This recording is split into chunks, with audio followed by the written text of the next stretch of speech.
Bismillahirrahmanirrahim. Assalamualaikum warahmatullahi taala wabarakatuh dan selamat pagi kepada semua peserta Progress 2021. Saya Sharifah binti Mamat dari Pusat Kajian Media dan Komunikasi Mention FSKK UKM akan membentangkan tajuk artikel saya itu ujian kesahan dan kebolehpercayaan instrumen faktor mempengaruhi tingkah laku belia Malaysia melindungi keselamatan data peribadi secara dalam talian. Berdasarkan kepada tema cabaran penyelidikan dalam krisis pandemik COVID-19, ini merupakan skop pembentangan saya bermula dengan pengenalan kepada perbincangan dan rumusan. Okey, sebagai pengenalan, semua umum pun sedia maklum, Malaysia dilanda pandemik COVID-19 dan kes pertama di Malaysia adalah pada 23 Januari 2020 dan masih berlarutan sehinggalah kepada tahun ini. Dalam tempoh tersebut, Internet User Survey 2020 yang dilaksanakan oleh pihak MCMC melaporkan bahawa terdapat peningkatan pengguna internet di Malaysia kalau dibandingkan dari tahun 2018 itu 1.3% kepada 88.7% pada tahun 2020. Dan didapati juga bahawa lokasi melayari internet di rumah lebih tinggi berbanding dengan lokasi-lokasi lain itu 70.5%. Laporan yang sama melaporkan 5 aktiviti utama yang kerap digunakan di dalam talian itu berkomunikasi 98.1% sehinggalah kepada mendapatkan informasi.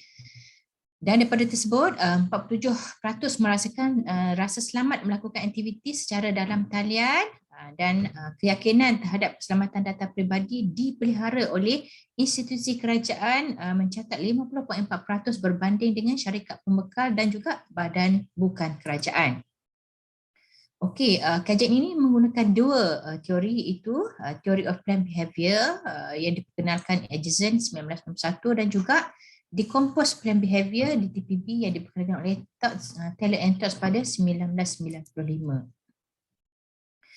TPB mempunyai 4 kontrak utama iaitu sikap, norma subjektif, niat dan juga kawalan tingkah laku. Manakala DTPB mempunyai lebih flexibility dan untuk kajian ini menggunakan antecedent faedah, mudah diguna dan juga kepercayaan. Dari segi penyataan masalah, melalui MyCert Cyber Security Malaysia 2021 melaporkan sehingga Oktober 2021 sejumlah 8,922 kes telah dilaporkan. Daripada kes tersebut 6,372 adalah melibatkan kes penipuan cyber dan 1,300 melibatkan kes pencerobohan cyber. Dan apa kaitannya dengan Belia Malaysia? Sejauh mana Belia Malaysia menyedari dan memahami isu keselamatan data peribadi semasa berkomunikasi atau menggunakan transaksi secara dalam talian? Okey, saya kongsikan daripada 32.7 juta rakyat Malaysia, 28% adalah merupakan kelompok belia yang berumur 15 hingga 30 tahun. Dan menurut Delgado, belia bukan merupakan liability negara tetapi merupakan aset yang perlu diberikan kekuatan dan keupayaan. Selanjutnya adalah objektif kajian iaitu mengkaji kesahan dan kebolehpercayaan instrumen kajian yang memfokus kepada melindungi keselamatan data peribadi belia Malaysia ketika menggunakan transaksi ataupun berkomunikasi secara dalam talian. Dari segi metodologi, kajian ini menggunakan kaedah kuantitatif. Instrumen adalah diadaptasi dan diubah sesuai pada kajian-kajian yang dilaksanakan oleh sarjana dari dalam negara menggunakan edaran borang solidik menggunakan secara dalam talian dan bermula pada April sehingga Ogos 2021. Tempoh yang digunakan untuk membuat pengumpulan data rintis ini agak lama dan di situlah cabaran kepada penyelidik dalam membuat pengumpulan data ketika pandemik COVID-19. Dari segi persampalan rawat multitahap pula berdasarkan 153 data, kajian ini menggunakan sampel belia pertengahan yang berumur 19 hingga 24 tahun dan belia akhir iaitu 25 hingga 30 tahun. Sampel juga dikenal pasti berdasarkan kepada jantina, etnik serta lokasi iaitu Putrajaya dan Cyberjaya. Manakala untuk kaedah analisis pula menggunakan dua pendekatan iaitu Kappa-Cohen dan juga ujian perombaca alfa menggunakan SPSS. Berdasarkan sarjana mengatakan bahawa ujian Cronbach alpha sesuai diuji atas item yang menggunakan skala Likert sama ada 1 hingga 3 ataupun 1 hingga 5. Dan saya kongsikan selanjutnya adalah dapatan kajian berdasarkan kepada formula nilai kesah kandungan yang diasaskan oleh Kappa Cohen menunjukkan bahawa instrumen ini berada pada nilai kesah kandungan 0.93. Berdasarkan Fred dan Julius mengatakan bahawa nilai NKK antara 0 hingga 81 sehingga 1 menunjukkan adalah sangat baik dan dapatan ini menunjukkan instrumen ini berada pada tahap sangat baik. Selanjutnya, Hare, et al. Dan juga Cullen mengatakan bahawa ujian Cronbach alpha bagi nilai korelasi sekurang-kurangnya 0.7 dianggap diterima dan perpuluhan 8 hingga 1 adalah sangat baik ataupun lebih baik.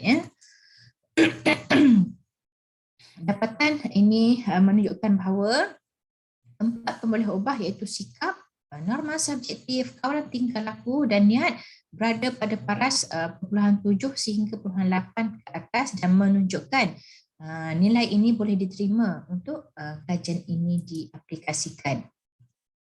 Manakala 3 antecedent untuk teori yang kedua digunakan di TPB itu faedah, mudah guna, kepercayaan juga menunjukkan berada pada nilai Cronbach alpha yang sangat baik. Okey, data-data ini diperoleh berdasarkan taburan demokrasi responden berteraskan kepada jantina, kategori umur, lokasi, etnik dan juga status pekerjaan. Dari segi perbincangan, berdasarkan daripada kajian-kajian dilaksanakan di dalam negara menggunakan teori yang sama menunjukkan bahawa sama ada sikap, norma subjektif, kawalan tingkah laku dan niat menunjukkan berada pada nilai Cronbach alpha yang sangat baik iaitu 0.8 dan ke atas. Dari segi rumusan, terdapat 4 rumusan yang dihasilkan berdasarkan analisis kajian ini. Instrumen ini dihasilkan sesuai diaplikasikan dalam kalangan rakyat Malaysia. Berdasarkan risiko semasa, instrumen ini juga dilihat sesuai untuk diaplikasikan kepada seluruh rakyat Malaysia. Dari segi pengujian teori, didapati signifikan bagi mengukur perubahan tingkah laku belia Malaysia dalam konteks melindungi keselamatan data peribadi dan teori ini juga signifikan untuk diaplikasikan dalam usaha mengubah tingkah laku ke arah lebih positif dalam pelbagai aspek kehidupan dan tidak terhad kepada disiplin sains sosial sahaja. So itu sahaja pembentangan saya dalam Progress 2021. Sekian, terima kasih.